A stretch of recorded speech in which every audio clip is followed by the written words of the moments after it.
Judith chapter 2. In the 18th year, on the 22nd day of the first month, in the house of Nebuchadnezzar, king of the Assyrians, it came about there was talk that it was time to take vengeance on all the land, just as he had said. So he summoned all his officers and all his nobles, and he laid out verbally all the wickedness of the land. They determined to destroy everyone who had not obeyed his summons. When he finished his plan, Nebuchadnezzar, king of the Assyrians, called Holofernes, the chief captain of his army, second in command to him, and said to him, "Thus says the great king, the Lord of all the earth, behold, you shall go out from my presence and take men confident in their strength with you, 120,000 foot soldiers and 12,000 cavalry.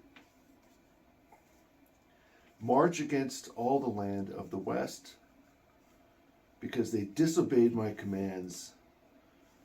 You shall order them to prepare the earth and water, for I will come out in wrath, and I will cover the whole face of the land with the footprints of my army, and I will give them over to my army as plunder. Their wounded will fill the valleys, and their brooks and rivers shall be overflowing with their dead. I will lead them away as captives to the end of the whole earth. And going out ahead of me, you shall seize all their territory. They will surrender themselves to you, and you shall hold them for me until the day of their punishment. Against the ones who refuse, let your eye not spare them, and give them over to slaughter and plunder throughout all your territory. For as I live, and by the power of my kingdom, what I have spoken I will do by my hand.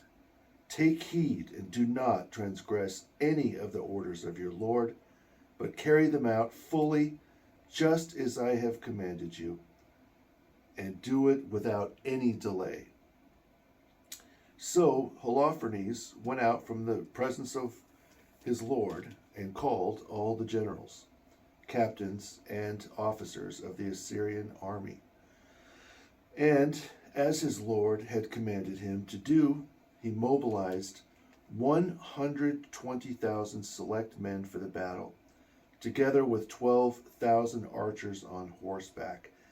And he set them in formation as any great army is organized in time of war.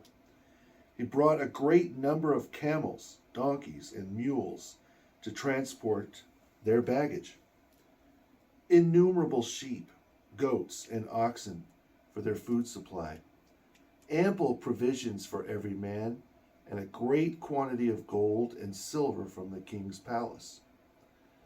He marched out with his entire army to go in advance of Nebuchadnezzar the king, to cover the entire face of the land, to the west with their chariots, cavalry, and their select infantry. And along with them went a great mixed crowd, like a swarm of locusts, like the dust of the earth, for the multitude could not be numbered. And they went out from Nineveh 3 days' journey to the plain of Bechteleth, and they camped over against Bechteleth, near the mountain to the left of Upper Cilicia.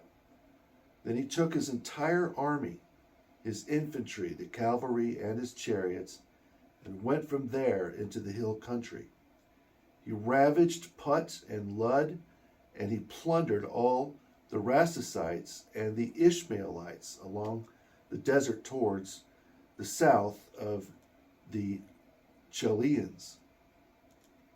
Then he followed the Euphrates and passed through Mesopotamia, destroying all the fortified cities along the river Abron until he came to the sea. He captured the region of Cilicia and killed everyone who resisted him, and came as far as the southern borders of Japheth, opposite Arabia.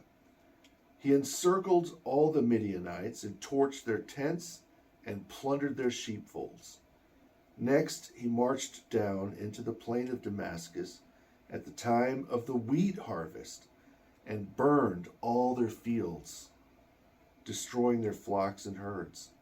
He sacked their cities, ravaged their lands, and struck down all their youths with the edge of the sword. Thus, fear and dread of him came upon all the inhabitants of the seacoast, at Sidon and Tyre, and those living in Sur and Osina, and all those living in Jamnia. Those residing in Azotus and Ashkelon also greatly feared him.